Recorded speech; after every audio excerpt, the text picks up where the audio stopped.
kasihan, siapapun cawapresnya, Anies tidak bisa menang, ditulis oleh Syardi di siwar.com.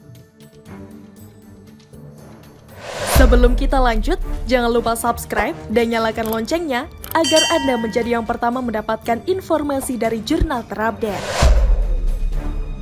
Survei terbaru dari Lembaga Survei Indonesia atau LSI mengungkapkan informasi yang sangat menarik sekaligus jadi momok menakutkan bagi kubu Anies. Survei LSI ini melakukan 3 simulasi tentang pilihan paslon presiden dan wakil presiden. Ganjar, Prabowo, dan Anies adalah capres tetap dan cawapresnya diutak-atik. Pada simulasi pertama, Prabowo Erick Thohir paling unggul yaitu 34,8%, melebihi Ganjar RK dengan 34% dan Anies AHY dengan 19,7%. Pada simulasi kedua, Ganjar Erick Thohir paling unggul dengan suara sebanyak 34%, mengungguli Prabowo Caimin dengan 30,7% dan Anies Khofifah dengan 21%. Pada simulasi ketiga, Ganjar Sandiaga menang dengan suara sebanyak 35,1%, mengungguli Prabowo Gibran dengan 33,9% dan Anies Yeni Wahid dengan 18,2%. Dari simulasi ini sudah jelas, Anies tidak akan pernah bisa menang Pilpres, tidak peduli siapa cawapresnya.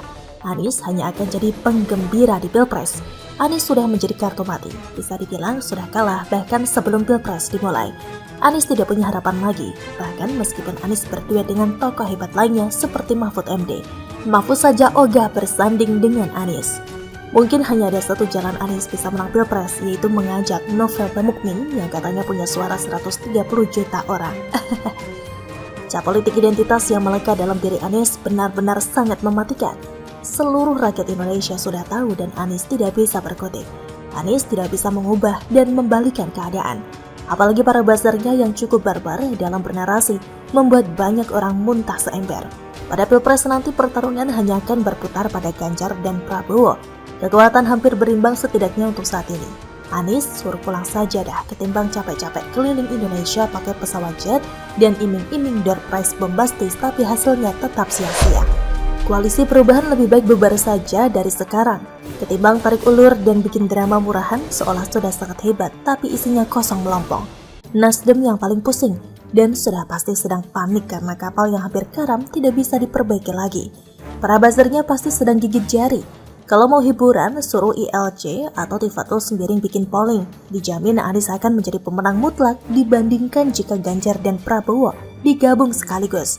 Silahkan tertawa dalam mimpi, silahkan bermimpi sampai stres. Anies katanya the best, tapi the best di urutan terbawah. Bagaimana menurut Anda? Megawati dan Caimin bertemu, sinyal PKB melawan Gerindra, ditulis oleh Heru Subagia di siwar.com.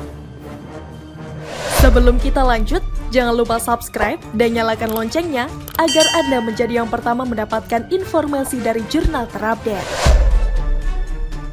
Tidak henti-hentinya PKB melakukan manuver politik. Yang mengejutkan lagi kali ini PKB akan melakukan agenda politik bersama PDIP. Tentunya akan banyak pertanyaan serius, gerangan apa yang akan dibicarakan dalam pertemuan tingkat elit tersebut? Perhara politik apa lagi yang akan dinaikkan oleh PKB? Berbicara koalisi, bukannya PKB bersama Gerindra sudah membentuk koalisi kebangkitan Indonesia.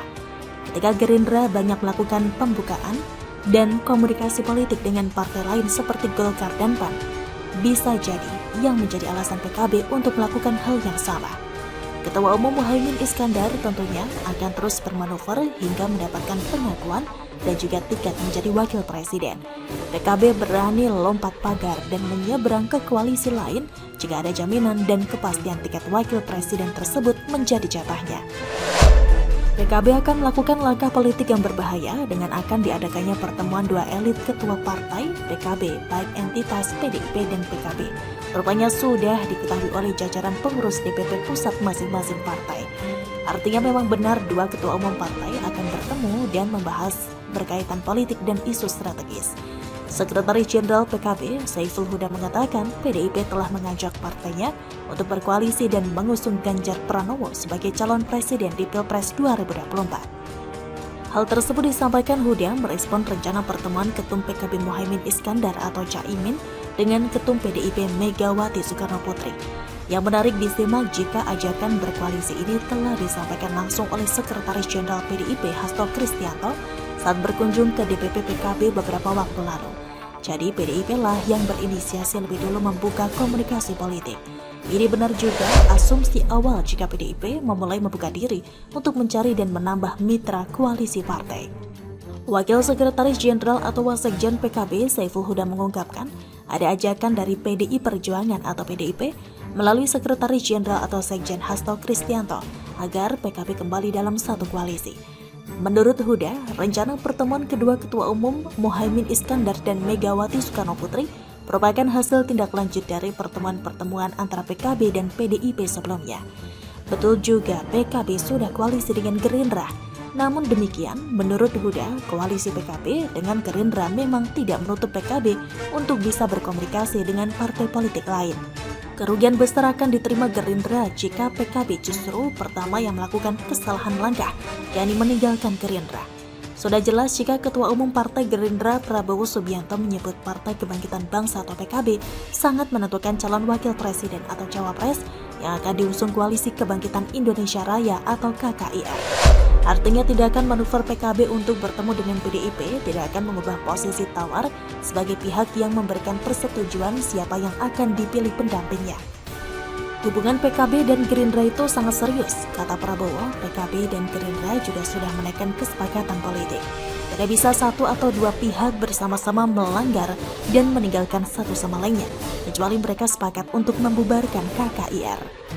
Apa yang menjadi keyakinan Prabowo benar jika Prabowo menegaskan masalah bangsa bukan hal sepele dan sebuah harga komoditi.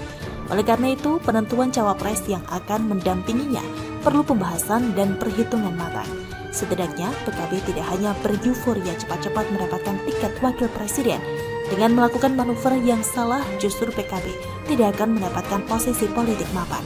Idealnya PKB tidak harus menyeberang atau menjadi partai genit melakukan cubit sana-sini ke partai atau koalisi lain. Apa yang dikatakan oleh Sekretaris Jenderal atau Sekjen Partai Kebangkitan Bangsa, Hasanuddin Wahid, sudah benar dan harus diyakini oleh entitas PKB. Hasanuddin menyampaikan partainya sudah nyaman berkoalisi dengan Partai Gerindra untuk menghadapi pemilu 2024. PKB bersama Partai Gerindra menjadi bagian kesatuan aliansi strategis. Dengan kekuatan kursi yang ada, Koalisi Kebangkitan Indonesia Raya sejak Agustus 2022, duet Prabowo Subianto Muhaimin Iskandar menjadi lapangan capres dan cawapres yang menakutkan dan diperhitungkan.